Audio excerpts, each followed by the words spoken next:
Lesson 4. They titled it Experiments with Inscribed Angles. We should probably just call it Inscribed Angles and Arcs. To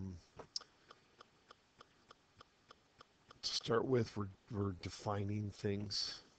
An arc is part of the circumference of a circle, so we would call this right here an arc. More specifically, that would be a minor arc because it is less than 180 degrees. A major arc would consist of something more than 180 degrees. So from here past 180 to here, that would be a major arc. A minor arc is represented by 2 letters, where a major arc is represented by 3 letters in order. An inscribed angle is an angle whose vertex is on the circle. So immediately when we start looking at inscribed angle, there's a couple of these on here, but here we go right there. Notice the vertex is on the circle and it intercepts an arc of BC. Okay. Gave you a couple more examples down there. The central angle is a angle whose vertex is at the center of the circle, and again, it will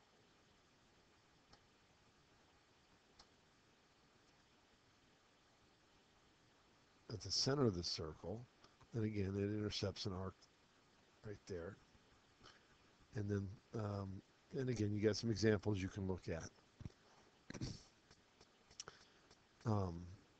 An intercepted arc of an angle whose intercepted arcs, an angle intercepts an arc if the endpoints of the arc lie on the angle.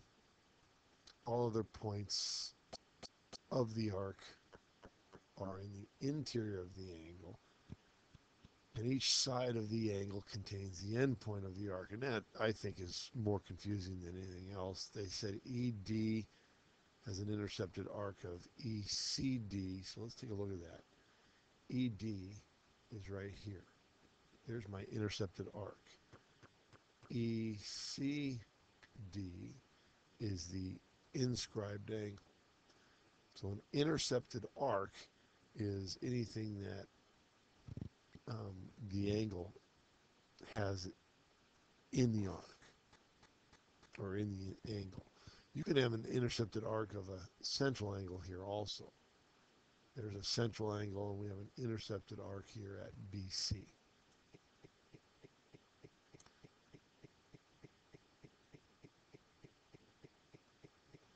All right, so the exploratory challenge is kind of interesting, and we're not in the classroom where we can use patty paper, but I probably wouldn't do that anyway. I would have you pull up desmos.com/geometry again, and you probably should go ahead and play with this.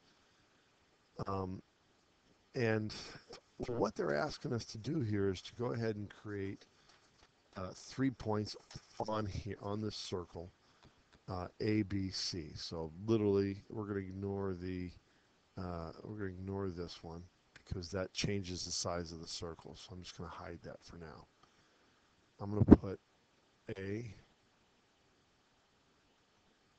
B, C, and let's go ahead and label them. A, B, C. And then if we connect those from here to here, here to here, I've created an angle, okay?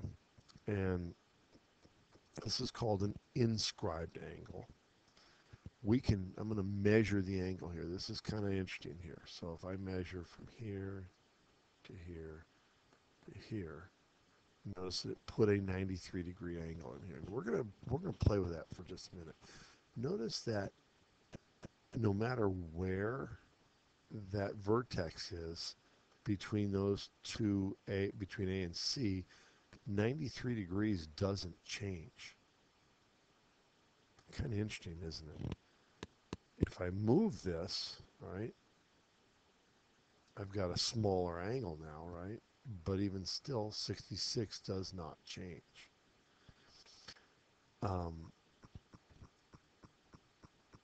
If I were to create another point, call it D,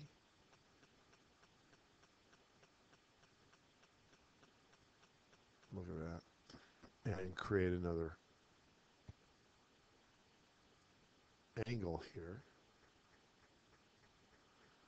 just to prove it, we can again measure the angle, A, D, C, and now visually you can see it, that also stays at 66 degrees. So this figure here is kind of fun because you're going to see this and you're going to have to recognize congruent angles. All right. If we go to the next exploratory, it said in the circle, draw an angle formed as a central angle. And then we're going to play around with that also. That's going to be interesting. So let's go back to Desmos.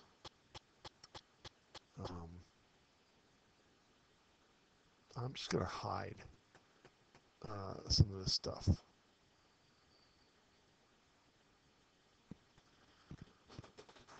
Okay, so I jumped right to the nuts and bolts of this. If you have a central angle, and I probably should do it this way. Let's play with this. Remember, the central angle is the one from the center. So you have a central angle here that is 132 degrees. You have an inscribed angle here that is 66 degrees. 66 times 2, right? 12, carry the 1, 13, happens to be 132 degrees. So it looks like the inscribed angle is half the central angle. And again, it really doesn't matter where the inscribed angle is, as we've seen before. That 66 doesn't change. Or if I change part A, notice that I can pretty much put this anywhere I need to. I'll move that down to 90 right there.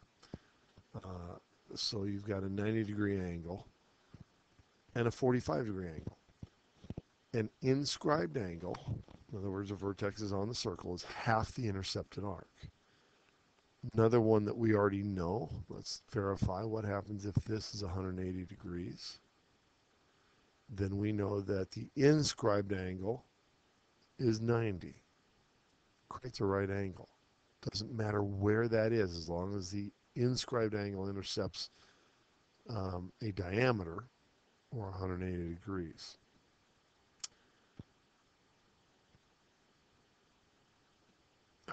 All right, so in summary, you've got inscribed angles, you've got central angles, you've got intercepted arcs, and we know that the central angle is twice the intercepted arc, or the intercepted inscribed angle is half the central angle.